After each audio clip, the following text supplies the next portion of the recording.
Hello, everyone. Welcome back to the Rookies Podcast. This is episode number 2. In this episode, we're looking to do some shorter episodes, but get them out more often, if that makes sense. This one is going to be solely based on the World Cup so far. Everyone's played at least one game. Some played 2 at this point of recording. And we're also introducing our first guest later on in the show. Which is pretty exciting. We'll get to that later. But yeah, Nico, if you want to say hi to everyone. Hi, everybody. Welcome back. Excited to do our second episode. And yeah, as Andre said, we're going to be doing shorter episodes, more in detail about one certain topic. And yeah, I think we should just get right into it. Today we're going to be talking specifically about the World Cup. And we just want to introduce our first guest to the podcast. So, Andre, if you want to take it here, you can introduce him if you want. Awesome. So for our first ever guest on the podcast, we got a friend of mine. His name is Tiago Oliveira. Tiago, welcome. Just tell everyone about yourself and, yeah, pretty much let them know who you are. So as Andre said, I am Tiago Oliveira, and I am a friend of his and just a fan of the sport. And he told me that he wanted someone on with unbiased opinions, and I'm going to try to provide them here. That's great. Hi, Tiago. This is the first time we're talking. You want to just let everybody know, your background in soccer and any teams that you cheer for, even though you are keeping an unbiased opinion. Well, I'll do my best to keep it unbiased, but clearly I am rooting for Portugal at the World Cup. And I am a Porto fan. And in terms of any kind of background, I've always played for 1 or 2 teams, nothing ever too serious. But I have talked to a few pros about tactics and all that, and they seem to kind of agree with my ideologies. They don't think I'm completely stupid, so that's a positive. Awesome. All right, that's great. Awesome. All right, so Tiago, I sent to you earlier about what we would possibly be talking about. I'll just go through topic by topic the biggest stories happening in the World Cup over the past week or so. First match day in Group C, I'm pretty sure they are. We saw Saudi Arabia upset Argentina. To the start of that game, Messi got that penalty and they got a few disallowed goals. And in that second half, Saudi did what Saudi did. What did you make of that game? How shocked were you? Did you see anything coming like this? What did you think of that game?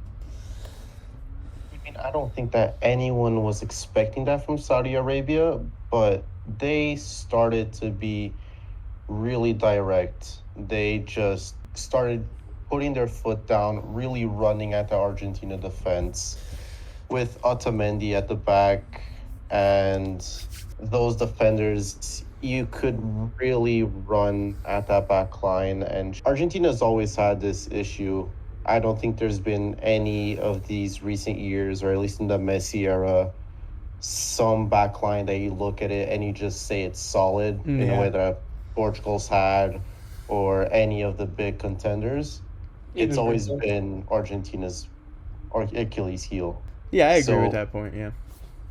An upset is always on the cards for Argentina, but given the fact that they were 36 games undefeated before that game, really surprised everyone. Yeah, that's a real kick in the groin when you enter the World Cup just on a heater and you get humbled the first match. So yeah, you make a good point there with their defense. Throughout the year, they've kind of been pretty slow. They've been defenders at the back that they have great long careers, but they're not the quickest. What I think of is players like Mascherano, Demichelis, who else? Zabaleta. Mm-hmm. Those guys were decent, but I feel like they were kind of slow. Towards his later years. Yeah. That's a big throwback already. Wow. Zanetti. Yeah. Zanetti, yes. He was good. There's a lot of pretty good Argentinian defenders from the past, but I feel like in the last 10 years at least, maybe more, last 20 years, there hasn't been any huge names other than the obvious Mascherano, Zanetti, you know? Yeah, compared to their attacking option, yeah, it hasn't been Compared to their close. attacking options, compared to their rivals, you know, Brazil. Look at Brazil's defense in the last 10 years. Yeah, very good point. Yeah.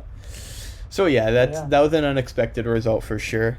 I find it hard that there will be an upset bigger than that one. Not even just because of the way the game went. Like Argentina were like second favorites based on betting odds to win the tournament, and to lose their first game, like you said, Tiago, after just going with their games unbeaten is just a big shock. Another little shock. People were trying to say that this was a bigger shock than the Argentina game. I don't think so, but Japan surprising Germany with the exact same scoreline. Kind of the same way as well. 2 goals in the second half, and the favorites get a penalty in the first half. Tiago, did you follow this game, and what did you make of it as well? I did watch this game, and I think that you could blame this loss for Germany on basically one player or one decision by the coach, and that was to play Sula as a right back. He's tall, he's fast, but he's not agile enough to play out wide. He never would. You never would put him in a position like that. Right. And you could see it in the second goal. He's the one that keeps us on one side when every single other member of the back line is keeping him offside, but he's just a couple steps back, and that was enough to cost them at least 1 point, because Japan did defend really well. Mm-hmm. They had and their keeper keeper came up big. Yeah, I agree. I don't know if you guys noticed about this game as well. I don't know if it was like the volume of what I was watching at, but it seemed so quiet watching that game. Did anyone else realize that? It was, because Germany would be able to get like 2-3 chances in a row, but it would be really quick fire, and then it would just be another really long chess game. Yeah, just possession pretty Japan much. Just running around in the midfield to defensive midfield area, just trying to shut down every single chance that they have. Mm-hmm. Okay, so it wasn't just me. Yeah, go ahead, Nico. You gotta credit Japan too, though. Like they were great the whole game. They're very athletic players, actually, and I'm actually pretty new to this team. Like I don't usually watch Japan, but after watching this game and after hearing the things that the commentators had to say, I noticed that they're actually a very athletic team. They got a lot of stamina. They were running full force for all 90 minutes. Mm-hmm. They, like, from the first to the final whistle, they would not stop running, and I never expected that, so I credit them a lot for that. So yeah, Germany had it coming with the way that they were playing. Yeah. They weren't putting away their chances, much like Canada, but we'll get to that later. Yeah, we'll get to that in a bit. Yes, putting Sule at right back, I didn't notice that. I'll confess, I fell asleep after the quietness of that game. But to hear that they put Sule at right back, that's just a bit of a head scratcher with the size he has. Good defender, but not out wide. But yeah, Tiago makes a great point there. Nico made a great point about the athleticism about Japan. So another upset there. We move on to Spain. Now, I knew Spain would come out on top against Costa Rica, but 7-0. Tiago, take it away. I did not see that coming, especially when I saw the starting 11. It just looked very rotated. I mean, Sergio Busquets as center back, he has excellent reading of the game, but at this age, the level of athleticism, I think it should have shown a lot more than what it did. And also credit to Spain, because they keep possession so well, right? Yeah. And they were just able to shut down Costa Rica. But it was very risky by Luis Enrique to rotate like that against a team like Costa Rica that always has an upset in them. I think that everyone remembers 2014. Yeah. When they had Italy and England in the group, and they were able to knock them out. Yeah, that was a Yeah. crazy group. I remember that, yeah. That's when Navas made a name for himself. Which, I'll have to be honest, was not the same Navas that played in the Spain game. I don't know what happened to him. But, yeah. You can't really blame him that much, though. Keeper can only do so much. Yeah. If your defense isn't there, then you're going to get pelted. Yeah. Any more comments on Spain before we move on?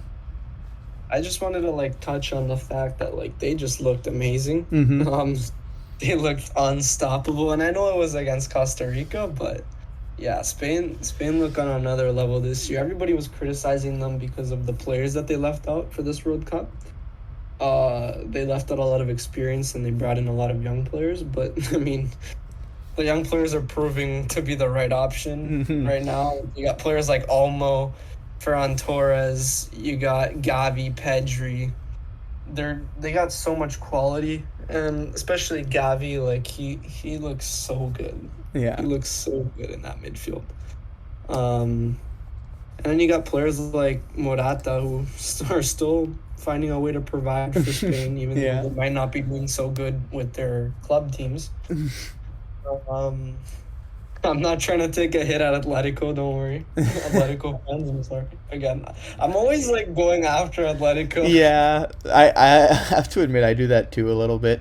I mean, they're disappointing, but besides the fact.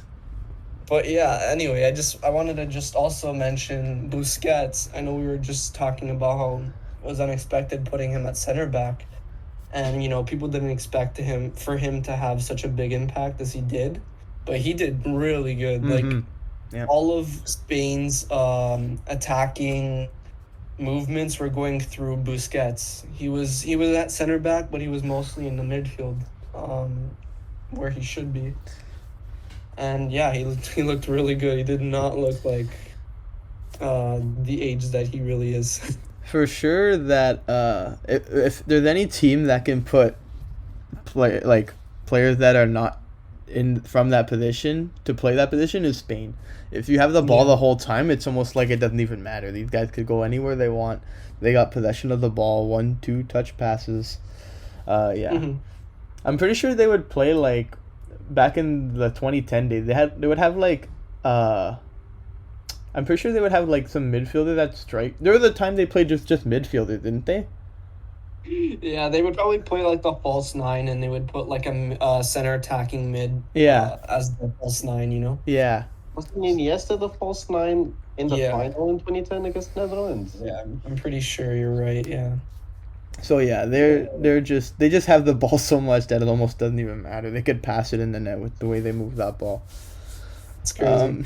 But yeah, we can move on to the next topic. I just wanted to like highlight the fact that Spain looked like the team to beat this year. Yeah. Or one of the teams to beat. Yeah, very impressive performance. They have Germany tomorrow at the time of recording this podcast.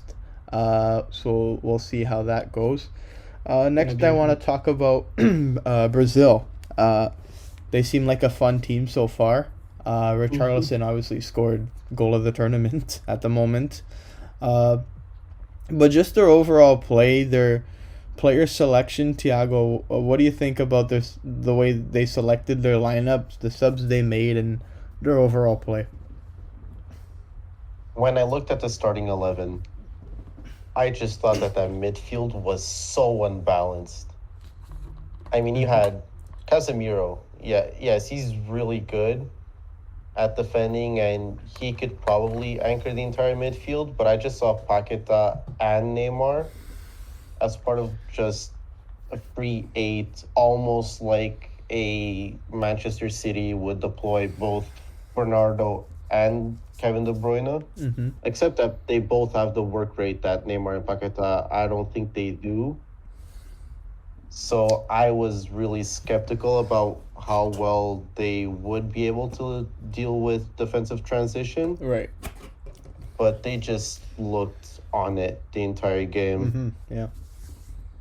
It's weird. It's almost like during that game they didn't. I don't remember them having like like Spain type possession where they just move it around nice and calm. It almost feels like they were always attacking. Like it didn't feel like a boring moment for them.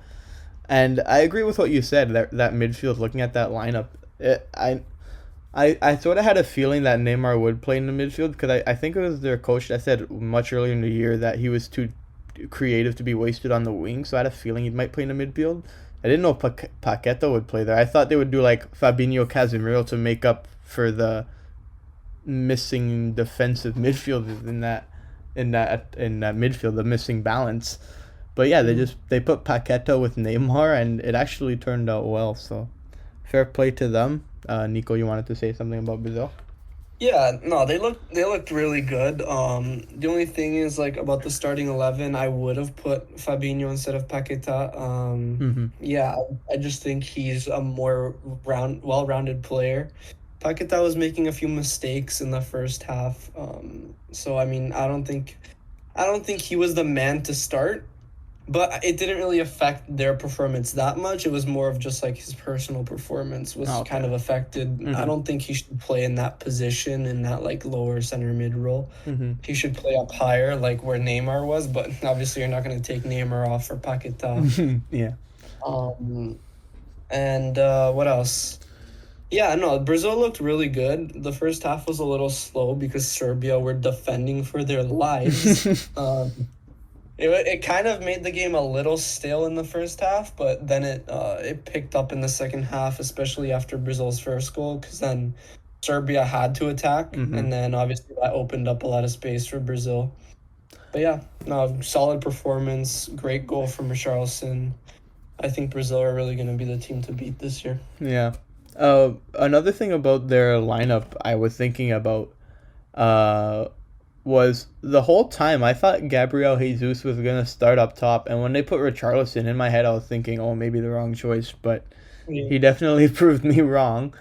I don't know if anyone noticed this about Rafinha's performance, but I thought, like, great player for Barcelona and such a good professional. But I thought he lost the ball a couple times on the wing, wasn't able to get in crosses. I thought maybe play Antony next game. What do you think, Tiago? Did you notice anything about Rafinha's play? I think that Rafinha probably wasted Brazil's best two chances to score this game. He basically passed the ball to the keeper on both. Yeah, I saw really those good chances that he did have. I mean, ball retention, I can't really remember too many times where he just lost the ball, even though his crossing wasn't that good. I do remember that. I just looked at his crossing and I'm like, this is not the same player that we see at Barcelona, like you say. Yeah. But in terms of playing Anthony or him, I think that because Rafinha is less reliant on the ball and Neymar is playing more to the left, Vinicius Jr. is on the left, and Danilo would be on the right, I think you need someone who doesn't need the ball as much on the right that could just go off ball and just get himself open and try to cover some chances. Would you play Rafinha in the next match? I think you'd still keep the faith. Okay. Even though I love Anthony as a player. He's almost the next Neymar, I want to say, in my opinion, because of how much joy he brings to fans that he pretty has much when he plays the game. Yeah. And he still defends quite a lot. He does, yeah. You see that work ethic, that doesn't move in defense, but no, he's there fighting for the ball. Okay. Keep the faith. That's good. Next topic is a bit of a controversial one. So there's two parts to this. We'll first talk about the Belgium-Canada game and both their performances. And post-match, there were some comments from Canada's coach, John Herdman, that kind of sparked Croatian media, and we'll get to that. But first, Nico, I'll go to you first, and we'll go to Tiago after. What did you make of Canada's performance? What did you make of Belgium's performance? What did you think of the game? Well, I watched the whole game. It was a pretty good game considering, that a lot of people were thinking it would just be like Belgium controlling the whole game and like overpowering Canada. Canada did way better than Belgium. They controlled the ball more. They had most of the possession. But yeah, no, Canada like they they were just really good. They shocked everybody. Belgium were very clinical, you have to say, because they won the game and they, made sure that the chances that they got were the chances that they put away. And Canada were very wasteful. That's one thing that I want to add. One negative thing about Canada's performance, and that's the whole reason why they lost, I think. Alphonso Davies had a huge chance to put Canada in front, and he wasted it, and it sucks to see because he's a great player, he's a great guy, and you want to see him doing good. And he did do good. He played a good game, but when you're on such a big stage for your country after so many years, you have to put those chances away. But I mean, it's all like a learning curve for him. It's just a moment to learn for him, and I'm sure he'll do better next time. It was a very poorly taken penalty anyway. Yeah. So yeah, it wasn't like unlucky. He just really didn't make the best of that moment. But yeah, overall the game was pretty good. I don't think Belgium deserved to win, but that's how it is in soccer. That's how it is. If you don't put away your chances, you don't win the game. If you waste a lot of chances, that's just what happens. Yeah. Canada are a young team, and they're gonna learn. They're gonna do better. I think they're gonna do better against Morocco and Croatia. They're definitely gonna have more experience coming into those games. So yeah, I think they'll do. I think we'll see a Canada that's gonna take more chances and make more with the chances that they get in the next 2 games. What'd you make of it, Tiago? I agree with everything that Nico said. I mean, Canada was on Belgium the entire game. They dominated possession. They choked out Belgium. Even though statistically Belgium did have more possession, I feel like Canada did a lot more with the 8% less possession that they had. I mean, Belgium almost did the equivalent of passing around the back a lot of the time that they did have the ball. But I need to shout out someone in particular, and that's Tejan Buchanan. He played really well. He was direct. He was running at that Belgium defense, which showed its age a lot more than I thought it would. Yeah, a lot of good individual performances from them. It seems like just a big brotherhood trying to play against very technical players, and they just showed a lot of heart, and they were just so unlucky to not get the result that they wanted. Post game to that game, prior to that game, I should say, the press conference, an interview with John Herdman, manager of Canada, and he said, now we have to go F Croatia. It's as simple as that. And it created this big spark with the Croatian media. They showed up to Canada's practice the day after and sort of grilled Herdman. Personally, I thought there was nothing too harsh that was said. Everyone wants to beat everyone, and they're not gonna, sit down and have a tea party with you about it. But I don't know. I don't know if I'm just thinking it's too little, or maybe it is too rough to say. What do you guys think? Nico, what do you think? Is it something he shouldn't have said, or what? Well, okay, here's the thing. Now, I'm all for like the unfiltered, uncensored type of football, like the old style football, but like I feel like Canada going into this tournament needs to know that they got a lot of eyes on them, and they can't afford to do things that, let's say, like a bigger team would do, because they don't have as many people backing them up. So I feel like they're more bound to get attacked for any small thing. So I feel like Canada's manager really needed to like come into that interview or whatever, the press conference, whatever it was. He needed to go into it like with more of like the mindset of like, I gotta watch what I say, because some things can be taken out of context and people are going to start attacking my team, and it's going to make us not focused on what our goals are. And I mean, I don't want to like get too into it, but yeah, I don't think it was like super harsh to say. I feel like he should have said it without the cameras on him. You know what I mean? Like, Yeah. it's something that you should say to your team when you're in the dressing room with no cameras on you. It's something that will motivate your players, but you just don't say that in front of the camera, I think, especially like in Canada's position. But yeah, I mean, it's not the end of the world. Yeah. Again, like, even though I said it in front of the camera, it's like, who cares, you know? Like, it is what it is. He's just Okay. trying to motivate his players. He has nothing against Croatians. Nothing against. It's not like he has something against them and he hates them. It's just motivation. And yeah, people just need to suck it up and understand that that's what it was and nothing more. But yeah, he just needed to be a bit smarter about it. That's all. Quickly, Tiago, who's in the right and who's in the wrong? Is Herdman in the wrong, or is the Croatian media in the wrong? I feel like they're both in the wrong, just as Nico said, because the Croatian media made a lot of it when it's something really simple, but at the same time, as the coach of a team that is going to need the points, are you really going to poke the bear at this point? Exactly. Yeah, that makes sense. So a couple quick questions for you, Tiago. So far in the World Cup, we've just seen a few teams play 2 matches. Everyone's played 1. Which team has impressed you so far? Like, the most so far?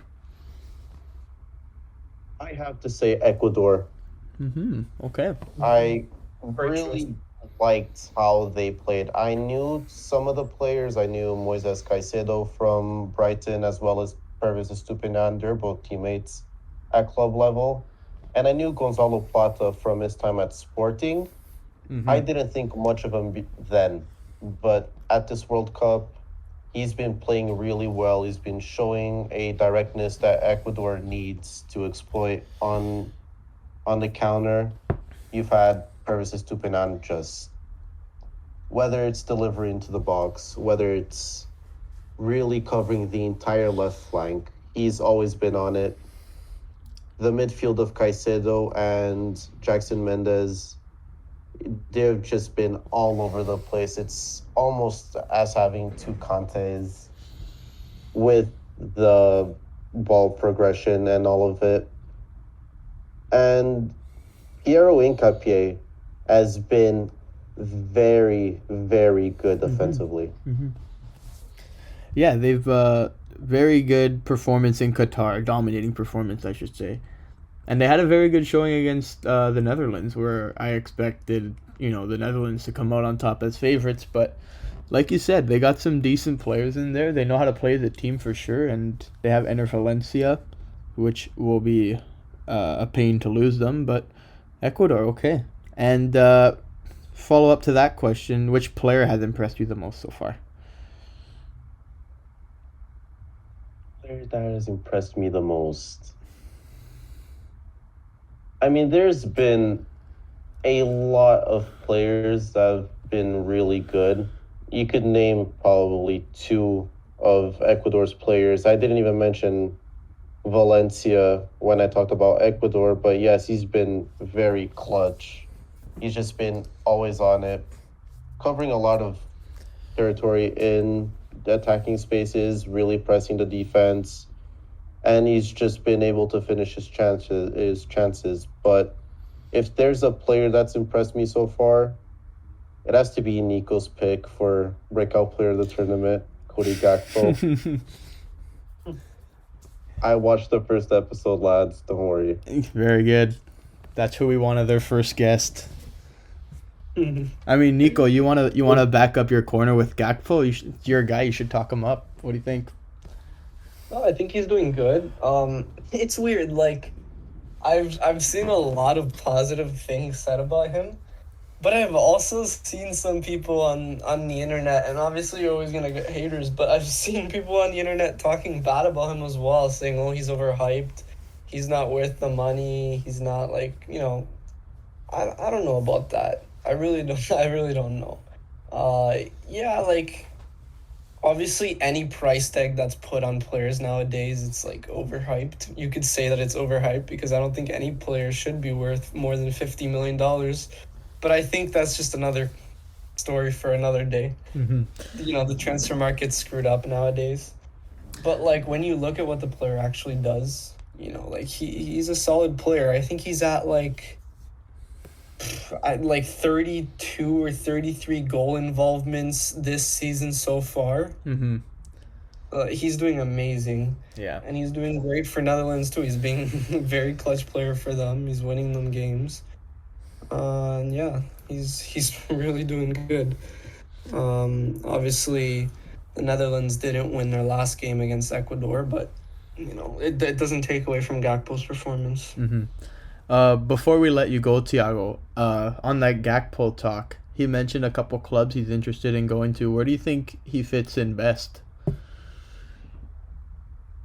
There's something about Gakpo that I didn't know about him before coming to the World Cup, and that's his ability to play almost like a false nine. I always thought of him as an inside forward, coming off of either the left or the right and trying to get onto a foot and just create danger. Mm-hmm. But him being able to play up top, maybe beside another player, is definitely something that adds to the amount of teams that he could fit with. Depending on the price tag, I mean, you're talking 70 million if the Netherlands get to, let's say, the quarterfinals or the semifinals. Yeah, probably around there. And he's still being their main guy. Definitely 70 million that they could get for him. Mm-hmm. But teams that he would fit in right now,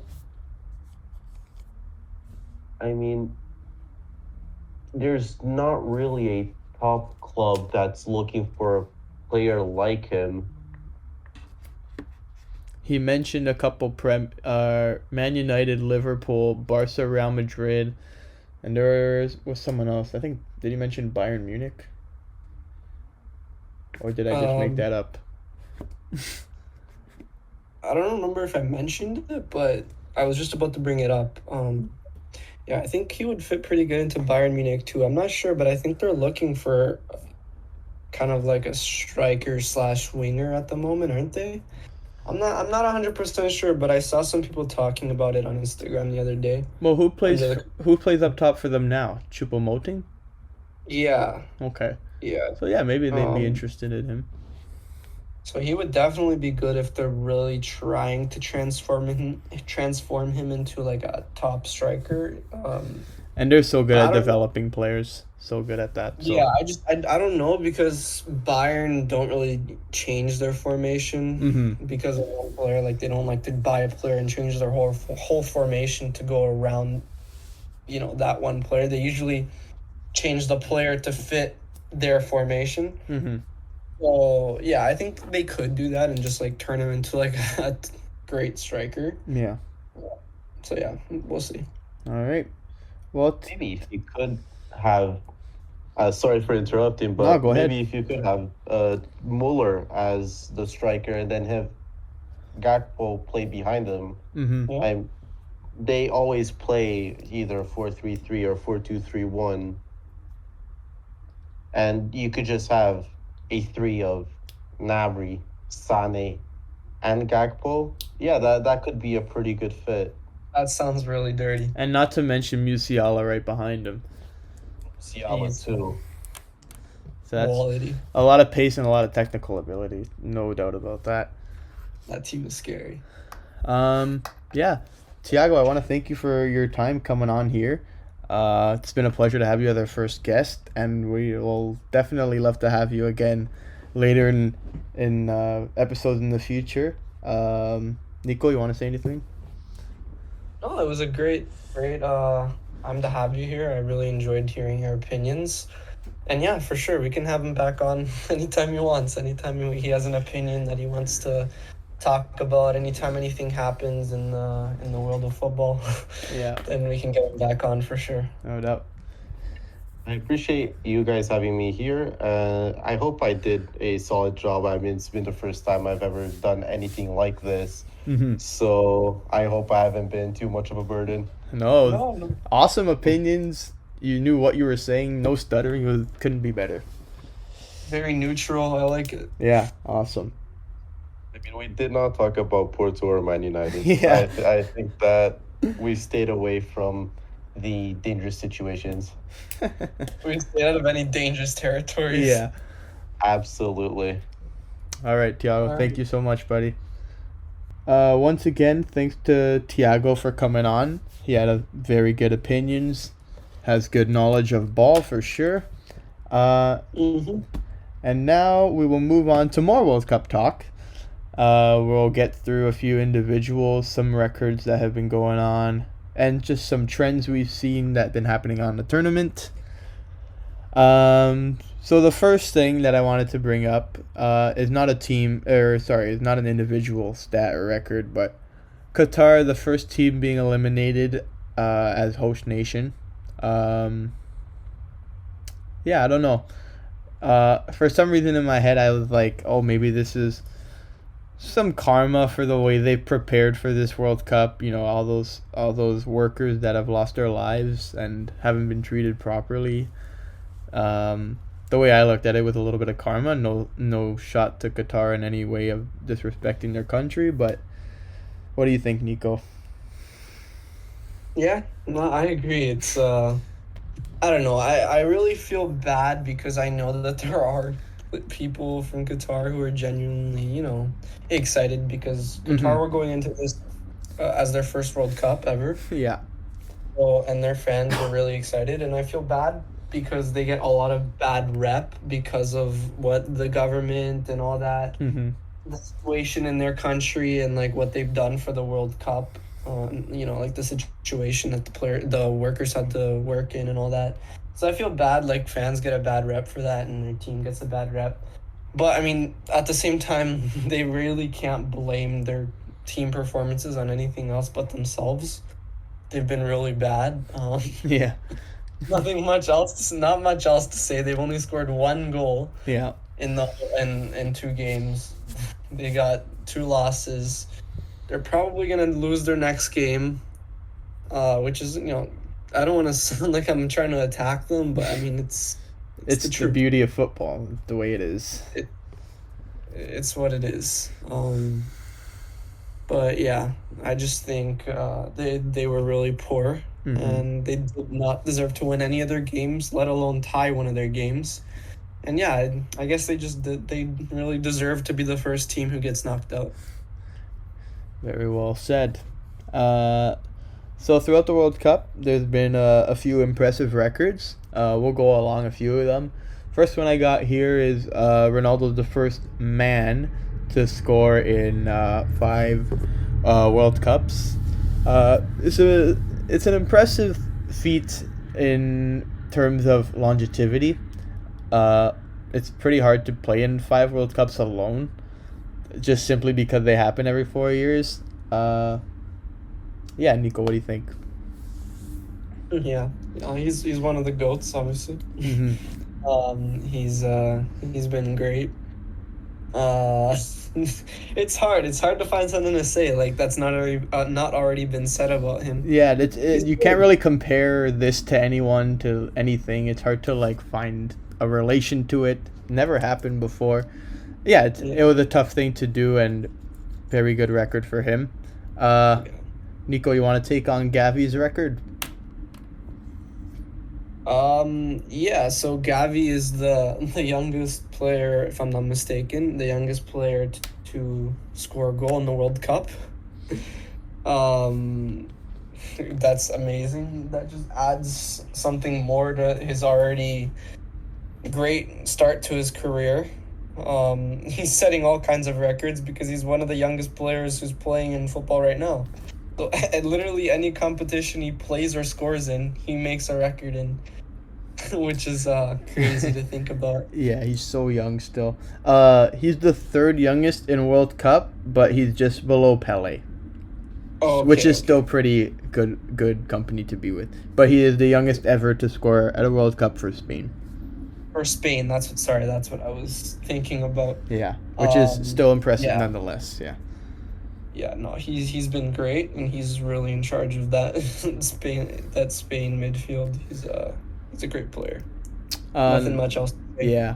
Next up, we got Giroud, who tied Thierry Henry's number of goals for France, which I think a lot of people would find surprising. Just simply, Giroud is like probably one of the most underrated players of our generations. He played at Arsenal for a long part of his career, and everyone didn't really see him as this goal threat. At Chelsea, won the Champions League there. Not really anyone thinking him as a goal threat. Milan now scoring goals for them, but for some reason it's just no eyes on him as a serious goal threat. But he really is one of the best strikers of our generation, Nico. I'll let you have this one. Yeah, he's great. He gets no credit for anything that he does in his career, and it's sad. It's really sad. We've seen like earlier on in his career, like he scored some bangers, great goals, and that's the only thing he ever got noticed for. He only got noticed for scoring, scorpion kicks, bicycle kicks, being like a player that comes up big in like certain moments. But now he's moving on from being that clutch player who gets you those clutch goals, and he's also becoming that player who gets consistent goals. And he's doing really good for Milan. I think he's having one of the best seasons in his career so far, and it's only been a few months of Serie A. And now with France, he's showing that same consistency. I know he didn't score today, and if he scored today, he would have beat it. He would have beat Thierry Henry's record. He will, though. Which, no doubt. Yeah, no doubt. If France go pretty far into the competition, I think. He can even beat it next match day. So chances are there for him to beat it. No, but he's been great. He's very underrated. I think saying that he's underrated is an understatement. Yeah. One of the best strikers in our generation for sure. Next record, and it's the final record we'll go through on this topic. Enner Valencia has now scored Ecuador's last 6 goals at the World Cup, consecutive 6 goals, going to previous World Cups, of course. He tied this record with some big names, Eusebio to name one, and that goal was the equalizer against the Netherlands. Nico, it's almost an insulting record for Ecuador because it almost suggests that no one can score for them, but it's a really big individual record because it's hard to only score your country's goals. Yeah, you notice like in national teams, I don't know if you ever noticed, but there's not really ever like one player that does amazing. It's usually like a very much of a team effort. There's not like you see like in club football, you see like Ronaldo with Real Madrid. He got most of their goals. Yeah. You see, like who's another name that gets a bunch of goals for Messi. Like Messi with Barca, like, or Lewandowski for Bayern. Yeah. Like, you know who's the top dog. Yeah. But like for national teams, it's usually like more of a team effort. And for Valencia, it's amazing. I think for him, it's amazing that he's getting this record. Yeah, I think he's a very underrated player. Like, I'm sure most people didn't even know who he was coming into the World Cup. But yeah, he's been really, really good. He looks unstoppable every time he gets the ball, and now he picked up an injury. Yeah. He also came off with an injury from the first game, so hopefully this isn't a reoccurring thing. This is the second time in 2 games. Wow, there you go. And I think it's a relapse of his first injury. Probably. I really hope it's nothing crazy. He came off on a stretcher, but what's it called? Like I guess. Yeah, it's a stretcher. He came off on a stretcher, but then at the end of the game, the commentators were saying that he was walking. Okay. So hopefully it's not as serious as it looked. Okay. For Ecuador's sake, you'll hope that he's back next match. They'll definitely need him for this run. Even for himself though, because he's the top goal scorer right now, so he could potentially get that golden boot. Yeah, no doubt. we do have injuries to talk in a bit. Before I get there, I want to talk about Richarlison's goal, Nico. What'd you think? Great goal. What can you say? It's so What can good. you say? Like, when I was watching that game, I didn't even think that was real. And then for a couple hours after, I was still like shocked about it. I was like, how did this kid, like, in his first World Cup game, he scores 2 goals and a bicycle kick. Yeah. In his first Champions League game, he scored 2 goals as well. This kid is amazing with debuts, and I hope that for his own sake, it's not just like a debut thing. Like, Yeah. he just does really good on his debut. Hopefully he does really good against Switzerland as well. Yeah, he great goal. Yeah. Great goal. Definitely goal of the tournament so far. This is a kid that was a kid that never really got picked up by teams as a teenager. I don't know if you've seen those stories about him, how like he was that kid that was rejected by all these clubs. He was finally accepted by one. He's in a World Cup now, scoring these phenomenal goals. So big respect to him and in achieving his dreams. We'll get on to injury talk now. And in that game, we saw Neymar go down, and I've seen some photos about his ankle being swollen, and it does not look good, Nico. What do Brazil do now? Well, okay. We heard Brazil's manager talk about how Neymar's only gonna miss 2 games. He's pretty confident that he'll be back. Right, for the group stage he's missing. Right, that's what I heard as well. Yeah. So if Brazil make it past the group stage, which I think everybody knows they probably will, unless something crazy happens, which I'm gonna say don't count that out because it's the World Cup and you never know. But yeah, they said he's gonna miss the rest of the group stage. I don't think it's the end of the world for Brazil. You know, they got tons of quality players. Like we were talking about before with Tiago, when we were interviewing him. Paquetá can play in Neymar's position. I feel like he can play a lot better than what he showed playing in midfield, in like the deeper midfield position. So I think Paquetá, I would probably put him there.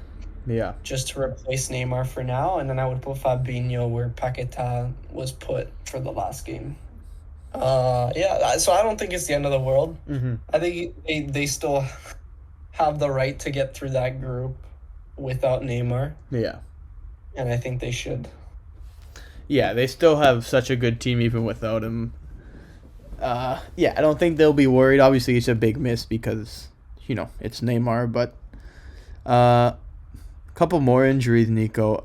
We got Lucas Hernandez and Benzema. Benzema was injured right before the World Cup in training, but those are 2 big losses to France from who already are missing a bunch of big names. Yeah. The list goes on. Benzema, Hernandez, and Nkunku. Yeah. It's bad for the French. You don't like to see it because you want to see all the big players in the World Cup, especially Benzema. Like, everybody wanted to see the Ballon d'Or winner in the World Cup.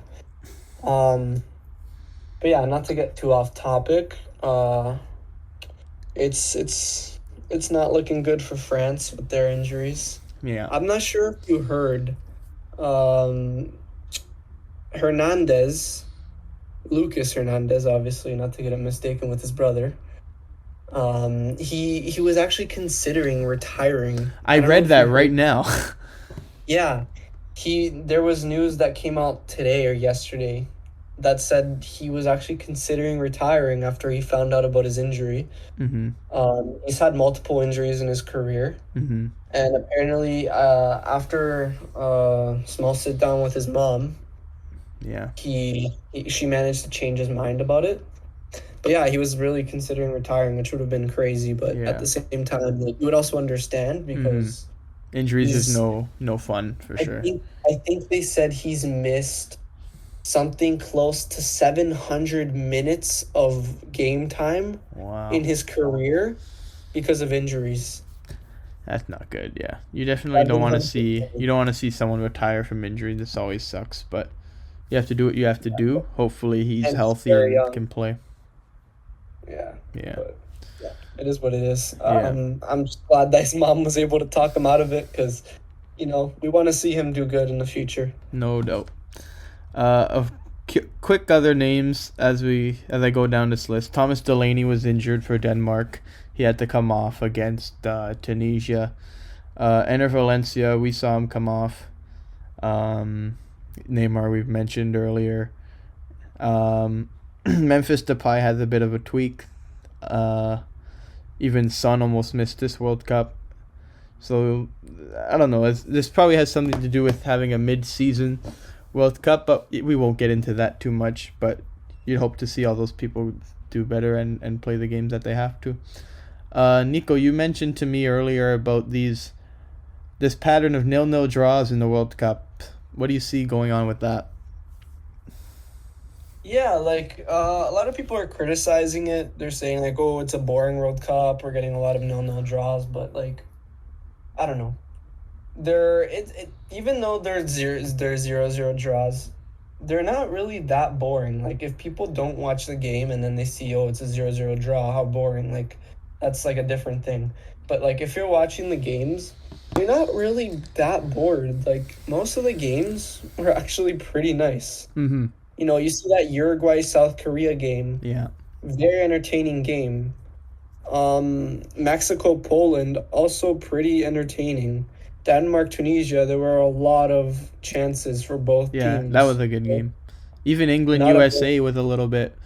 It's true football. It's not always gonna be goals. It's not gonna be a 3-3 game. It's true football that's entertaining for the real fans, and that's what you're saying. These games are just tough games where people just can't score, and that's what's loved about the game so much. Yeah, I feel when you get those 0-0 draws, it's honestly not a negative thing. People think that it's a negative thing, but no, it's because both teams are going into it with such a strong mentality of not conceding and not letting your opponent have any of anything coming out of the game. Mm-hmm. So you're both fighting head to head, and it's kind of blocking both of you from scoring a goal, if that makes any sense. Mm-hmm. It's just they're games that are full of passion, I think. Yeah.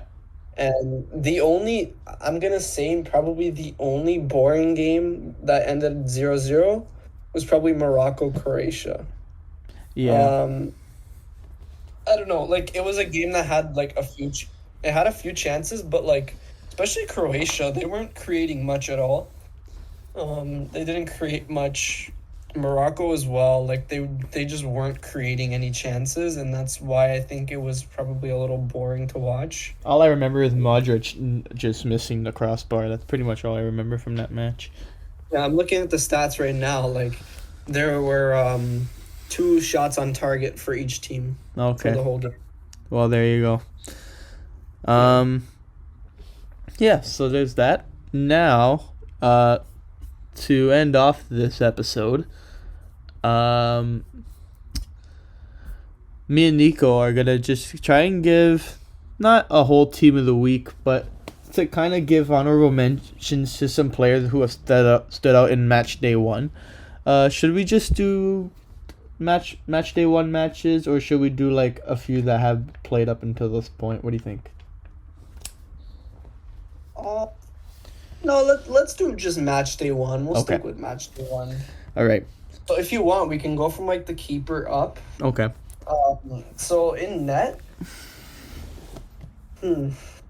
honestly, I would put another Spain player. I would put Simon. Okay. Simon, he looked pretty solid during that game. I know he didn't have much to save. I know, but no, he looked pretty solid. He looked good on the ball. Another player as well. I'm not really sure how to pronounce his name exactly, but it's Mohamed Al-Owais. Mm-hmm. Sorry if I'm saying that wrong. It's Saudi Arabia's goalkeeper. Yeah, he had a very good game actually. He had a Very really good good game against Argentina, so Mhm. I would put him there if we're just talking about the first match day. Mm-hmm. I was gonna mention Courtois, but like you said, well, like we all said about Canada, they didn't really bury their chances. Courtois had to be sharp when he had to. I'll go with the Japan keeper. I don't know his name, but he had a very, very impressive performance from what I hear. Should we go with the back line?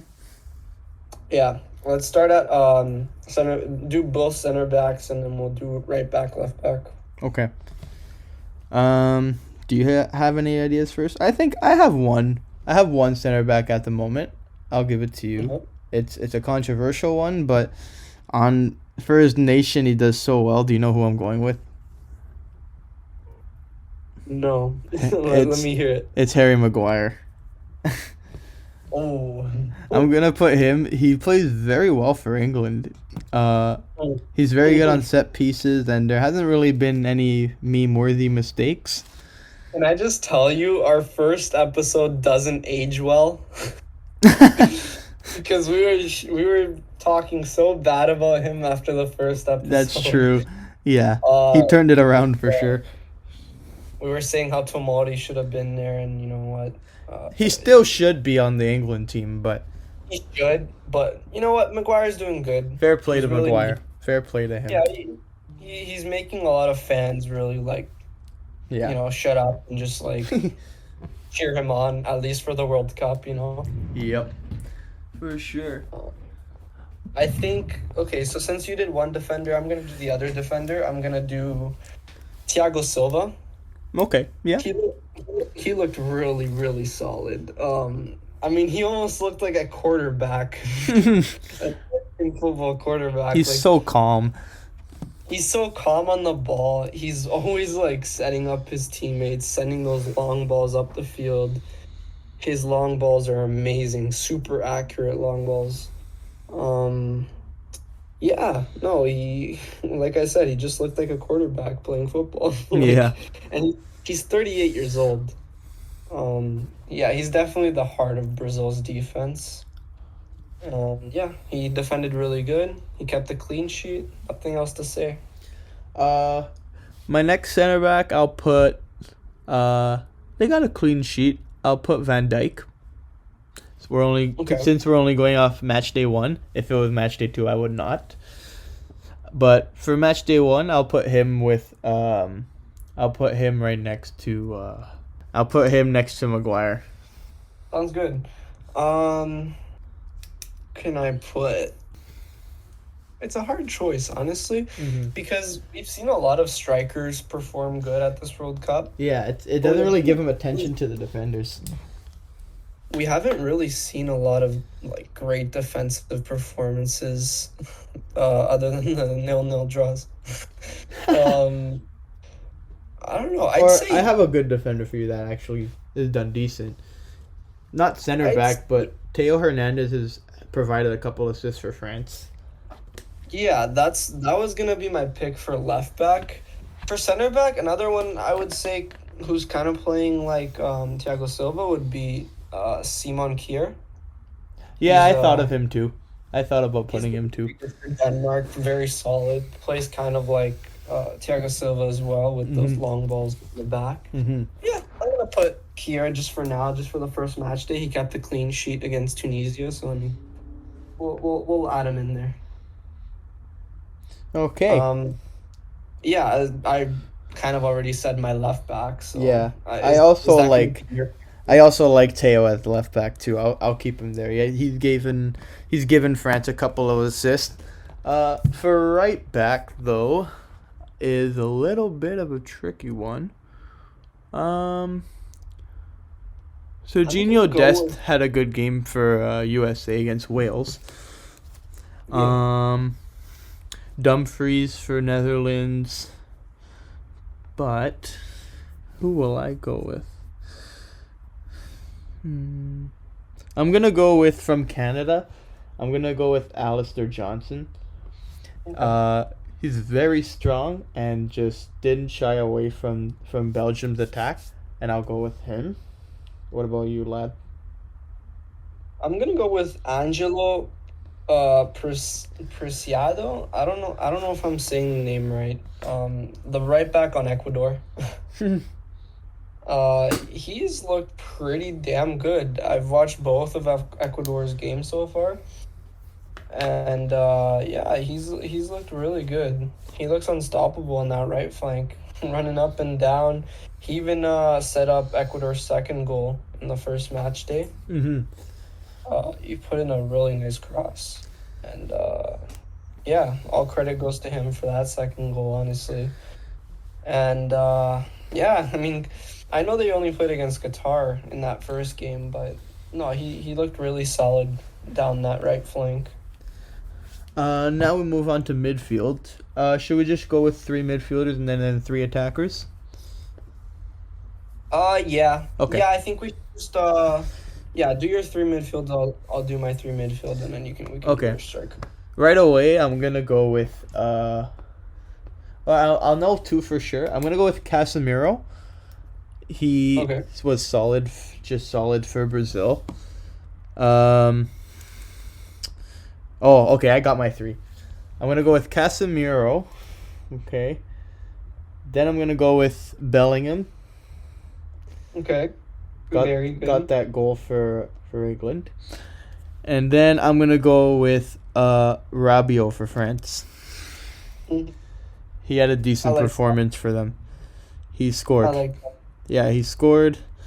And he got an assist on one of Giroud's goal. Good performance from him. I'll go with that as my 3. What about you, lad? All right, my 3 are Gavi. Oh, yeah, Like I- that's a good one. Yep. I said before, it looks unstoppable. I'm gonna put Rabiot as well because Rabiot did really good, and he did really good in his second game too. Mm-hmm. Yeah, he's looking like he's playing with a lot of confidence right now. He looks really good as well. And my third one is gonna be Musiala. Okay, that's a good one too. Musiala looks really good. You know, I know they lost, but he looked really good in that midfield. I know Germany lost, and you can't really say like, oh, like he helped the team win or anything, but like as a personal performance, he did really good. No doubt about that. In the midfield, like I want to give an honorable mention to Tyler Adams of USA. I don't know if you know him, Nico. This guy has been shutting down anyone against him. He's such a tank, and he's like the backbone of this American team, and just so good to watch. He looks like he's 5'6", but he plays like he's 6'10". So good, Yeah. Captain of America. Very good from him. I just wanted to give him an honorable mention. All right, straight to the attack, Nico. So we'll give 3 attackers. We talked about many of them. I got my 3. I feel like it'll be similar to yours. I'll go with my left winger. Is gonna be Cody Gakpo. So solid so far. He's kind of been carrying the Netherlands attack, and just because Nico mentioned him earlier on the first pod, I just want to keep reminding everyone. Thank you. You're welcome. Second, up top, I got Ener Valencia, another one we've mentioned so much, but he practically scored a hat trick in the first half against Qatar. If it wasn't for that offside on the first one. Another impressive performance. And for my right winger, I'm going to go with Richarlison from Brazil. Obviously scored the goal of the tournament so far. Scored both goals for Brazil. Just got everyone off their seats. There's my team. Nico? Me, I'm gonna go with Charleston up top. Yeah, got 2 great opening goals. I think he's gonna do fantastic this tournament. Mm-hmm. Could even compete for Golden Boot if Brazil go far into the competition. Mm-hmm. At left winger, I'm gonna put Mbappe. Mbappe's looking really good. Really shutting down all the criticism he's been getting in recent months. You'll probably have him for second match day too, because he got 2 goals today. Yeah, I mean, he looked great last match day. He looks great this match day. I feel like this could be Mbappe's tournament. Mm-hmm. And my third one, yeah, I'm gonna go with Gakpo. I'm gonna put Gakpo on that right wing. You might as well change your name to Gakpo, Nico. Yeah, At this point. he looks really good. An honorable mention though is Leao. I know he only played like 10 minutes, but you know he came on and scored a goal in like the first minute. And it ended up being the winning goal as well. And also, not to mention Giroud. He scored 2 goals in his first match day as well. And Giroud. There's so many names you could put, but obviously we can only put 11. So if we chose to, it would be unfair, but we'd make this whole team just a bunch of goal scorers. But yeah. But there you go. So we've done that.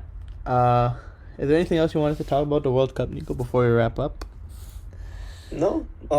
It's been really good for the first week of the World Cup so far. Mm-hmm. We got through the first match day. The second match day just started.